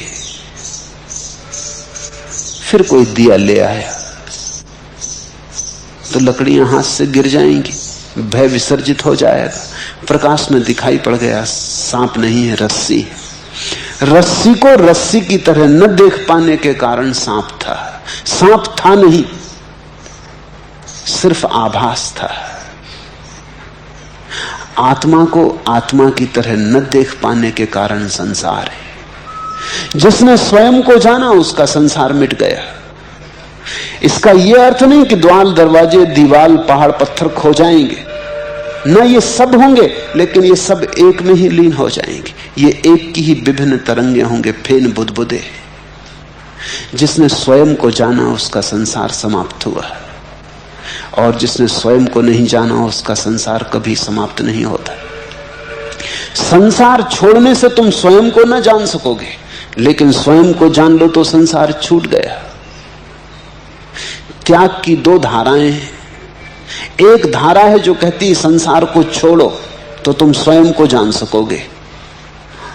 दूसरी धारा है जो कहती स्वयं को जान लो, संसार छूटा ही है। पहली धारा भ्रांत है, संसार को छोड़ने से नहीं तुम स्वयं को जान सकोगे, क्योंकि संसार के छोड़ने में भी संसार के होने का भ्रम बना रहता है। समझो थोड़ा रस्सी पड़ी है, सांप दिखाई पड़ा, कोई तुमसे मिलता, वो कहता तुम सांप का भाव छोड़ दो, तो तुम्हें रस्सी दिखाई पड़ जाएगी। तुम कहोगे सांप का भाव छोड़ कैसे दें? सांप दिखाई पड़ रहा है, रस्सी तो दिखाई पड़ती नहीं। तो तुम अगर हिम्मत करके राम राम जप के किसी तरह आकर के खड़े हो जाओ कि चलो नहीं सांप है, रस्सी है, रस्सी है, रस्सी, तो भी तुम्हारे भीतर तो तुम जानोगे सांप ही है, किसको झुठला रहे हो, पास मत चले जाना, कोई झंझट ना हो जाए। भागते तो तुम चले ही जाओगे, तुम कहोगे रस्सी है, माना कि रस्सी है, मगर पास क्यों जाएं? अब जो आदमी संसार को छोड़ के भागता, वो कहता संसार माया है, फिर भी भागता है। थोड़ा उससे पूछो कि अगर माया है तो भाग क्यों रहे हो? अगर है ही नहीं तो भाग कहां रहे हो? किसको छोड़ के जा रहे हो? वो कहता है धन तो मिट्टी है, तो फिर धन से इतने घबराए क्यों? फिर इतने भयभीत क्यों हो रहे हो? अगर धन मिट्टी है तो मिट्टी से तो तुम भयभीत नहीं होते, तो धन से क्यों भयभीत हो रहे हो? मिट्टी अगर दिखाई ही पड़ गई तो बात ठीक है, धन पड़ा रहे तो ठीक, न पड़ा रहे तो ठीक। कभी मिट्टी की जरूरत होती तो आदमी मिट्टी का भी उपयोग करता है, धन की जरूरत हुई धन का उपयोग कर लेता है। लेकिन अब ये सब स्वप्नवत है, खेल जैसा है। दूसरी धारा ज्यादा गहरी और सत्य के करीब है कि तुम दिया जलाओ और रस्सी को रस्सी की भांति देख लो तो संसार गया, सांप गया। आत्मा के अज्ञान से संसार भासता है और आत्मा के ज्ञान से नहीं भासता है। आत्मा को देख लो, संसार नहीं दिखाई पड़ता, संसार को देखो, आत्मा नहीं दिखाई पड़ती। दो में से एक ही दिखाई पड़ता है, दोनों साथ साथ दिखाई नहीं पड़ते। अगर तुम्हें संसार दिखाई पड़ रहा है तो आत्मा दिखाई नहीं पड़ेगी। आत्मा दिखाई पड़ने लगे, संसार दिखाई नहीं पड़ेगा। इन दोनों को साथ साथ देखने का कोई भी उपाय नहीं है। ये तो ऐसे ही है कि जैसे तुम कमरे में बैठे हो, अंधेरा अंधेरा दिखाई पड़ रहा है, फिर तुम रोशनी ले आओ कि जरा अंधेरे को गौर से देखें, रोशनी में देखें तो और साफ दिखाई पड़ेगा, फिर कुछ भी दिखाई ना पड़ेगा। रोशनी ले आए तो अंधेरा दिखाई ही ना पड़ेगा। अगर अंधेरा देखना हो तो रोशनी भूल के मत लाना, अगर अंधेरा न देखना हो तो रोशनी लाना, क्योंकि अंधेरा और रोशनी साथ साथ दिखाई नहीं पड़ सकते। क्यों नहीं दिखाई पड़ते साथ साथ? क्योंकि अंधेरा रोशनी का अभाव है। जब रोशनी का अभाव हो जाता तो अभाव साथ साथ कैसे होगा? संसार आत्मज्ञान का अभाव है। जब आत्मज्ञान का उदय होगा तो संसार गया। सब जहां का तहां रहता है और फिर भी कुछ वैसा का वैसा नहीं रह जाता। सब जहां का तहां और सब रूपांतरित हो जाता है। मुझसे लोग पूछते हैं आप सन्यास देते हैं, लेकिन लोगों को कहते नहीं कि घर छोड़ें, पत्नी छोड़ें, बच्चे छोड़ें। मैं कहता हूं, मैं उनको ये नहीं कहता कि छोड़ें, मैं उनको इतना ही कहता हूं आत्मवत हो, आत्मवान हो, ताकि दिखाई पड़ने लगे कि जो है वो है, जो है उसे छोड़ा नहीं जा सकता, जो नहीं है उसे छोड़ने की कोई जरूरत नहीं।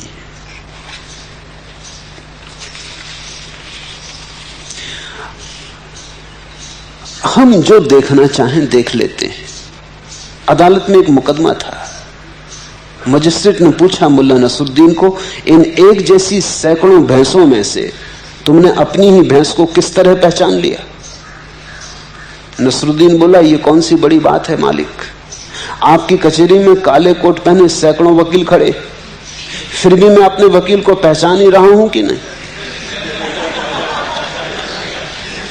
कहने लगा, जिसको हम पहचानना चाहते पहचान ही लेते, अपनी भैंस भी पहचान लेता आदमी, हालांकि एक ही जैसी भैंस है, वकीलों जैसी। जो हम जानना चाहते हैं उसे हम जान ही लेते, जो हम पहचानना चाहते हैं उसे हम पहचान ही लेते। हमारा अभिप्राय ही हमारे जीवन की सार्थकता बन जाता है।